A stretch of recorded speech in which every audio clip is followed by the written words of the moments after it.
Hello,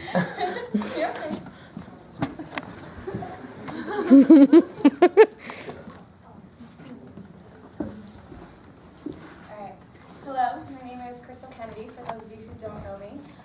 What I decided to do with my project was I chose 6 monologues that basically terrify me for the reasons of the monologues that I chose are all people who are in a very impassioned moment in their lives.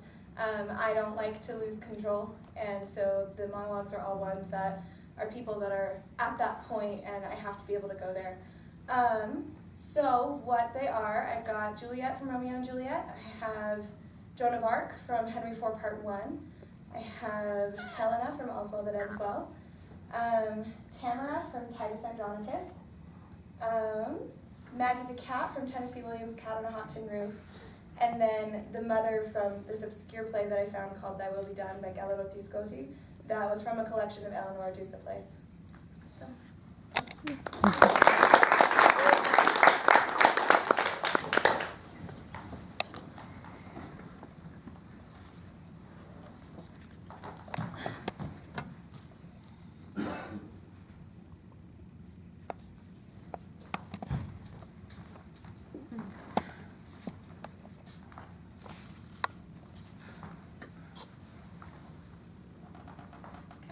Haste, you fiery-footed steeds, towards Phoebus' lodging. Such a wagoner as Phaeton would whip you to the west and bring in cloudy night immediately. Spread thy close curtain, love-performing night, but the runaway's eyes may wink, and Romeo leap to these arms untalked of and unseen.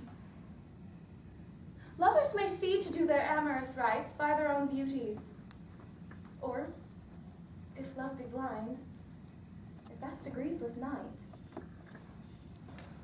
Come, civil night, thou sober-suited matron all in black, and learn me how to lose a winning match, played for a pair of stainless maidenhoods.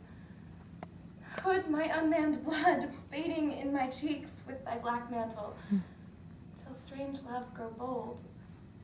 Think true love acted simple modesty. Come, night, come, Romeo, come, thou day and night, for thou wilt lie upon the wings of night, whiter than new snow upon a raven's back. Come, gentle night, come, loving, black-browed night. Give me my Romeo, and when I shall die, take him and cut him out in little stars, and he will make the face of heaven so fine that all the world will be in love with night and pay no worship to the garish sun. Oh, I have bought the mansion of a love, but not possessed it. And though I am sold, not yet enjoyed. So tedious is this day as is the night before some festival to an impatient child that hath new robes and may not wear them. Oh, here comes my nurse, and she brings news. And every tongue that speaks but Romeo's name speaks heavenly eloquence.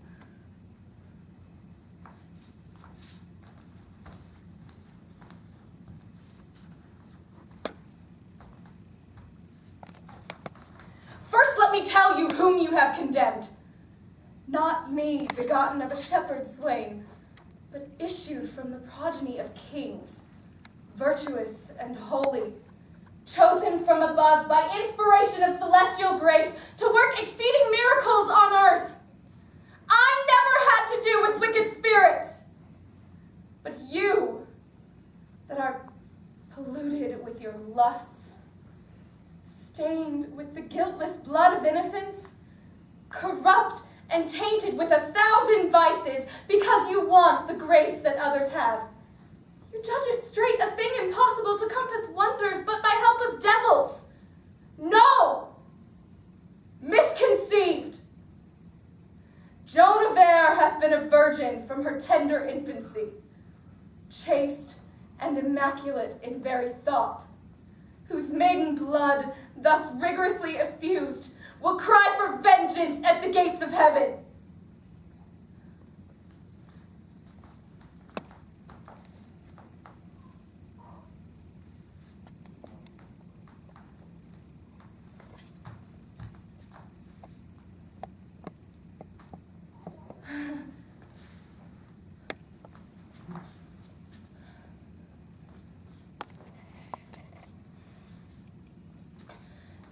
confess here on my knee, before high heaven and you, that before you and next unto high heaven, I love your son.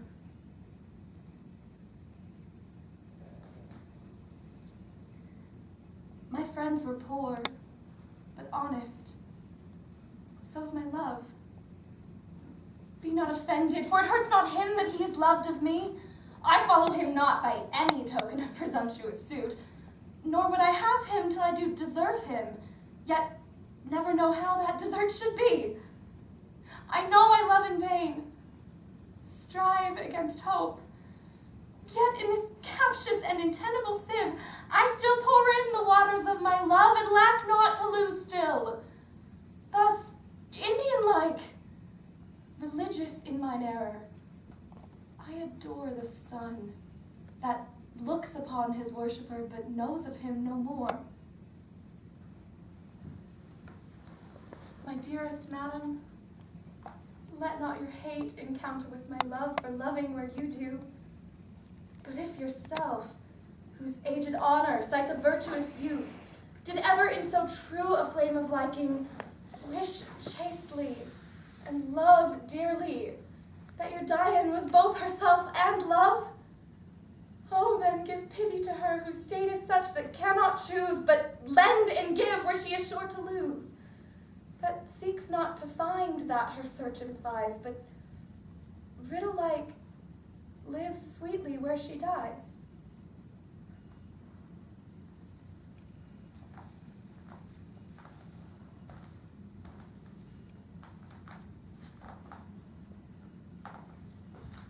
Have I not reason, think you, to look pale?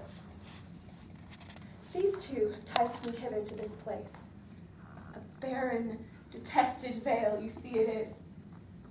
The trees, though summer, yet forlorn and lean, overcome with moss and baleful mistletoe. Here never shines the sun. Here nothing breeds, unless the nightly owl or fatal raven.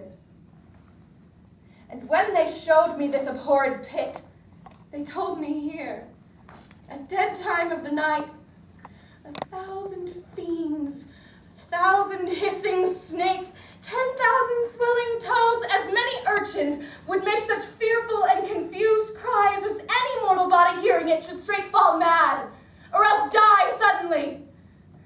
No sooner had they told this hellish tale, but straight they told me they would bind me here unto the body of a dismal ewe, and leave me to this miserable death. And then they called me foul adulteress, lascivious Goth, and all the bitterest terms that ever ear did hear to such effect. And had you not by wondrous fortune come, this vengeance on me had they executed.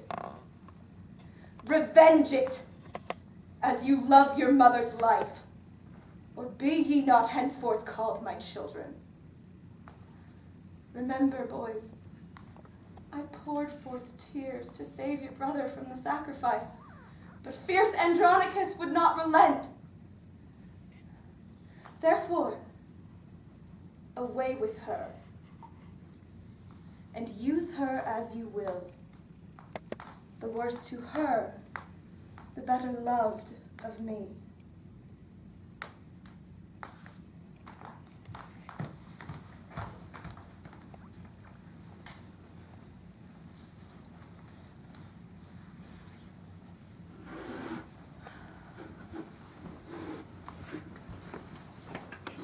I thought a whole lot about it, and now I know when I made my mistake. Yes, I made my mistake when I told you the truth about that thing with Skipper. I never should have confessed it. Fatal error telling you the truth about that thing with Skipper. You ought to understand that Skipper and I... This time I'm going to finish what I have to say to you. Skipper and I made love, if love you could call it, because it made both of us feel a little bit closer to you. You see, you son of a bitch, you ask too much of people, of me, of him, of all the unlucky damn sons of bitches that happen to love you. You superior creature. You godlike being. And so we made love to each other to pretend it was you. Yes, both of us. It was one of those beautiful, ideal things they tell about in the Greek legends. Could never be anything else, you being you. And that's what made it so sad. That's what made it so awful. Because it was love that could never be carried through to anything else, or even talked about plainly. Brick, let me finish. I know. Believe me, I know that it was only Skipper that ever harbored any even unconscious desire for anything not perfectly pure between you two. Let me skip a little. We drank that night, all night in the bar at the Blackstone. And when cold day was coming up drunk over the lake and we were coming out drunk to take a dizzy look at it, I said, Skipper, stop loving my husband or tell him he's got to let you admit it to him one way or another. He slapped me hard on the mouth, then turned and ran, I'm sure, all the way back to his room at the Blackstone. When I came to his room that night, with a little scratch like a shy little mouse, he made that pitiful, ineffectual little attempt to prove that what I had said wasn't true. In this way, I destroyed him by telling him truth that he and the world which he was born and raised in, yours and his world, had told him could not be told. From then on, Skipper was nothing at all but a receptacle for liquor and drugs. Who shot Cock Robin? I, with my merciful arrow!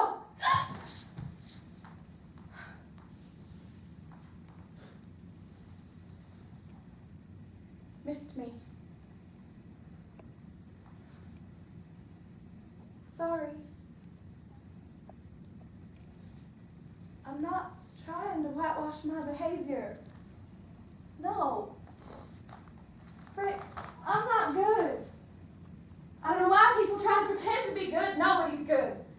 The rich or the well-to-do can afford to respect moral patterns, conventional moral patterns, but I can never afford to, yeah, but I'm honest. Give me credit for just that, will you please? Born poor, raised poor, expect to die poor unless I manage to get us something out of what Big Daddy leaves when he dies of cancer. But Brick, Skipper's dead. I'm alive. Maggie the cat is alive. I am alive. Alive! I am alive!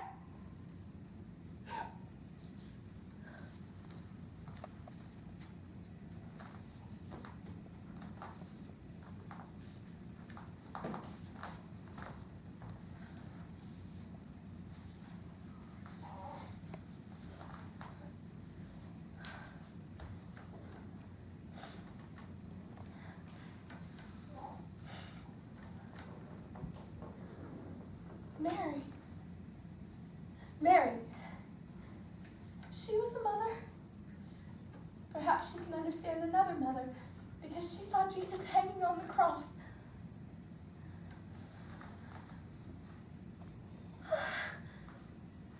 I don't know how to pray. I can hardly remember the prayers I was taught. But I know you are listening to me, Mary. Though I speak to you like a poor woman. Perhaps you're not so far away from me. Perhaps you're present here. Perhaps you're there beside the bed, beside my dying child. Yes, you are here. Listen to me. Save my baby. He is mine as Christ was yours. I don't know how to ask, but I weep before you at the foot of his crib as you once wept at the foot of his cross. You who heard Jesus groan for very thirst. You who could not give him a drop to quench his thirst or speak a word to comfort him. You can understand me. Behold me before you as if this were Mount Calvary, and I ask this grace as if your dying son were here. Yes, this is my Mount Calvary. And you weep with me. Now you are looking at me. You pity me. Yes. Yes, grant me my plea. Men cannot save him, but you can. Because you are near God. Oh, Virgin! Mother! I have but little, but I give it to you. I have a ring. I have the earrings worn on my wedding day. I have a necklace of garnets left me by my poor mother. I shall bring these to you to the chapel of the miracles with my child when he is well again. Yes, he still lives. What have I to offer to save him? I am not rich. You can see that for yourself. Even my little dowry was taken. You know it. But you can have the little gold I have hidden. Down to the last coin, I shall lay it upon your altar. I had thought to save it for him, so that he could find something when he grew up. But now I give it to you to save his life. Is it enough?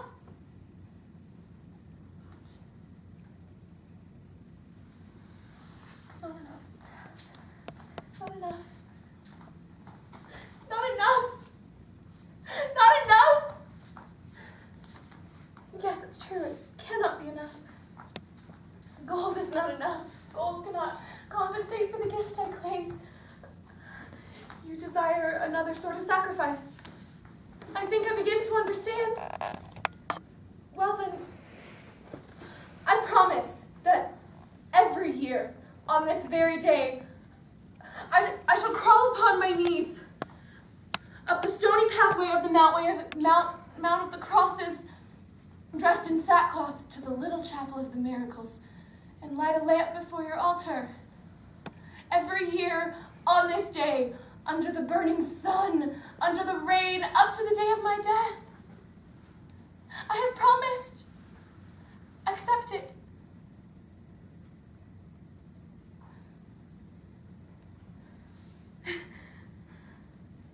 Not enough. Oh, not enough. Not enough. Then what have I left? What do you wish? I have but this body. Do you demand my life? Take it. Take it. Take my flesh and torture it with every pain imaginable, so that my child may open his eyes and look at me again, so that he may open his lips and call me Mama. Take my life. I have naught else to offer. Accept it.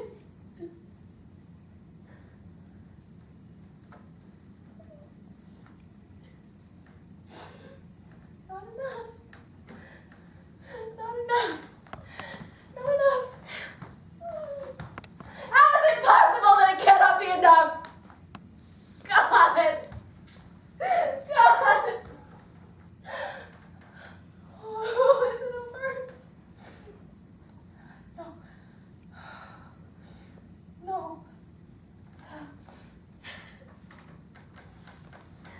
If I could, I would tear my very heart with these two hands. My heart? Tear my heart? Yes, yes, yes. Who speaks to me? Where does this voice come from? Yes, yes, yes. You have something else. The most precious thing. Why try to hide it in the depths of your heart? I can see it. I shan't speak its name, but you know it. When he comes up the road, you recognize his step from far away.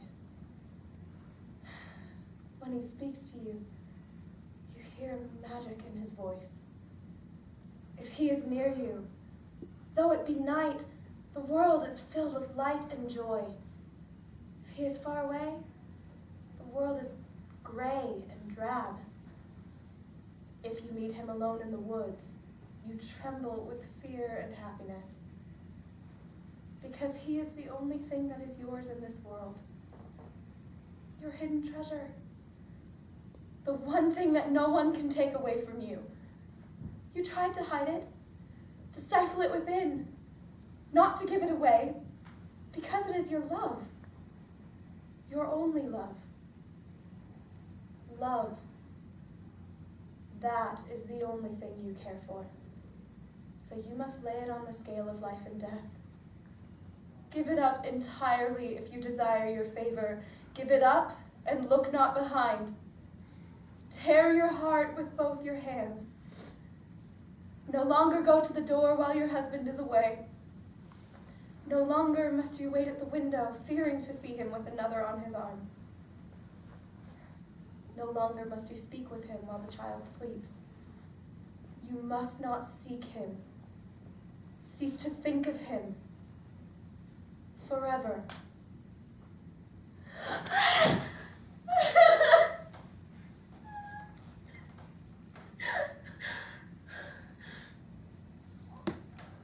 This is the vow. This. Forever. For eternity. Never again.